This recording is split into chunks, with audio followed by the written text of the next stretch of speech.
गणेश जी को नमन करके मेरी कुल देवता श्री तुलजा भवानी और मेरे सदगुरु श्री साईं बाबा को नमन और स्मरण करके आज के वीडियो की हम शुरुआत करते हैं। राहु और केतु के प्रभाव से जुड़ा हुआ है एक योग, जन्म योग नहीं, ये अलग किस्म का योग है।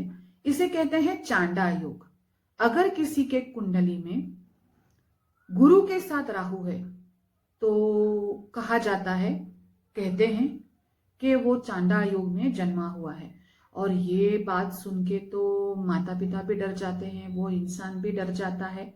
मैं जरूर इसके बारे में कहूंगी क्योंकि ये इसी विषय से जुड़ा हुआ है कि चांडा योग क्या है। देखिए, बस गुरु के साथ राहु या केतु होने से सिर्फ इसी कारण से ये योग नहीं बनता।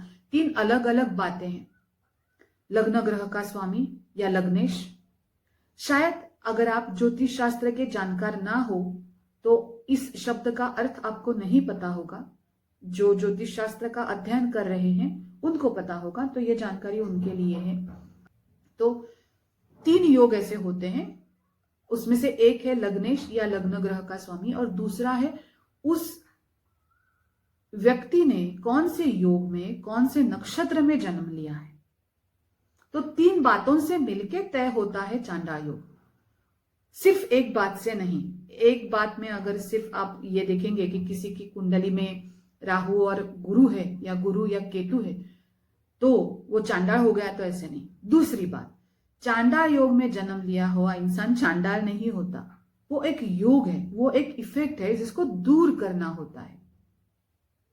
एक औरत मेरे पास आई, उसका लड़का था 7-8 साल का, तो उसने कहा कि उसकी कुंडली है और एक ज्योतिषी ने कहा है कि इसका जन्म राहु केतु है उसके कुंडली में, केंद्र स्थान में, और उसके साथ गुरु भी है, तो उसका जन्म चांडा योग में हुआ है, तो ये लड़का कुल को बर्बाद कर देगा। तो मैं ये बात सुनते ही बहुत अचंभित हो गई। आई एम सरप्राइज कि ऐसे कैसे कोई बोल सकता है। ज्योतिषी को ऐसे बात नहीं करनी चाहिए। ये जैसे मैंने कहा तीन इफेक्ट, तो इसमें से तीन में से दो इफेक्ट इस लड़के को लग रहे थे, तीनों के तीनों नहीं लग रहे थे। लेकिन चलो अगर मान भी लिया कि किसी के ऊपर तीनों इफेक्ट है और एक्चुअली ये सिद्ध हो गया कि ये चांडा हो गया, तो उसका मतलब ये नहीं कि वो लड़का चांडा है। उसका मतलब यह है कि वो खुद प्रॉब्लम में आ सकता है। योग का इफेक्ट क्या है कि वो बुरा नहीं है, उसके साथ कुछ बुरा हो सकता है। तो सोचिए कि अगर हमने पहले से ही उसको बुरा मान लिया और उसके साथ उसी प्रकार से हम बर्ताव करने लगे, उसी के साथ उसी प्रकार से हम बात करने लगे, उसी दृष्टिकोण से, उसी स्कोप से हम अगर उसको देखने लगे, तो उसको चांडाल बनने में कितनी देर लगेगी। उसको हम अगर रोज उठ के बोलने लगे अरे ये कुल को नाश कर देगा, तो कैसा होगा? क्या संस्कार करेंगे हम उसके ऊपर, क्या डालेंगे हम उसके दिल में? तो ये रोकना चाहिए। चांडा योग हाँ है, तीन इफेक्ट है, तीन इफेक्ट लगेंगे तो ही ये फिक्स हो जाएगा। और अगर फिक्स भी हो गए तो भी इसका मतलब ये नहीं कि ऐसे कुंडली में जन्मा हुआ लड़का या लड़की बुरी है। उसका मतलब ये है कि उनके साथ बुरा हो सकता है, वो क्रिटिकल सिचुएशन में पैदा हुए हैं, तो उसकी शांति करना जरूरी है। क्या है चांडाल योग की शांति? भगवान के शरण में जाइए, तहे दिल से भगवान को अपना स्वामी मानिए। आपको जो भगवान पसंद है, भगवान विष्णु, भगवान शिव, राम, कृष्ण, माता पार्वती या कोई भी देवी, लक्ष्मी देवी, गणपति, गणेश जी, आपके सदगुरु, आपकी कुल देवता या आपकी ग्राम देवता जो भी है, उसके शरण में जाइए।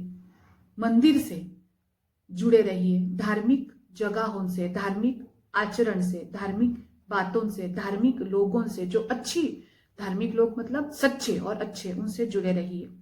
तीसरी बात, कोई ना कोई नाम जप करते रहिए। नाम जप एक सर्वश्रेष्ठ और बहुत ही आसान बात है। मैं जरूर इसके ऊपर एक वीडियो बनाऊंगी। तो नाम जप करते रहिए, मन में हमेशा बोलते रहिए। देखिए, तीनों जो उपाय है चांडा योग दूर करने के लिए, तो उसके लिए आपको ज्यादा कुछ करने की जरूरत नहीं है। आपको ना कि पहाड़ चढ़ के जाना है, ना आपको घरदार छोड़ के निकल पड़ना है, ना आपको बहुत पैसा खर्च करना है। ये सिंपल सी तीन बातें हैं।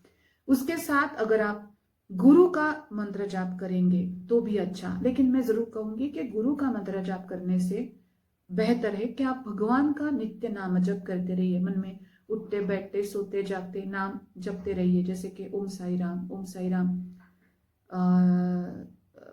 हरे रामा, हरे कृष्णा, जो भी आपको पसंद है। और कॉन्स्टेंटली वही बदलिए मत, उसको चेंज मत करिए, उसको एक ही तय कीजिए। अगर आपको कोई मिला वो राम राम बोल रहा है तो आपने राम राम बोलना शुरू कर दिया, या आगे जाके आपको गुरुदेव दत्त ऐसे सुनना अच्छा लगा तो आपने राम छोड़ के फिर गुरुदेव दत्त बोलना शुरू किया। ऐसे चेंज मत करिए। जैसे कि ये जो जाप है वो एक ही होना चाहिए, उसको बार बार ना बदले। तो चांडाल योग के बारे में हमने झट से जान लिया, उसके बारे में बिल्कुल ना डरे, टेंशन ना ले।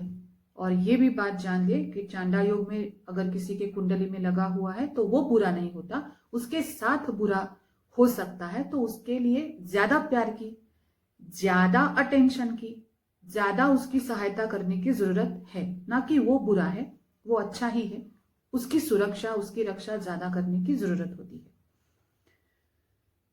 भगवान की कृपा से, भगवान की शरण में जाके नित्य नाम जप करके हम राहु केतु के इफेक्ट को जड़ से हटा सकते हैं। ओम साई राम।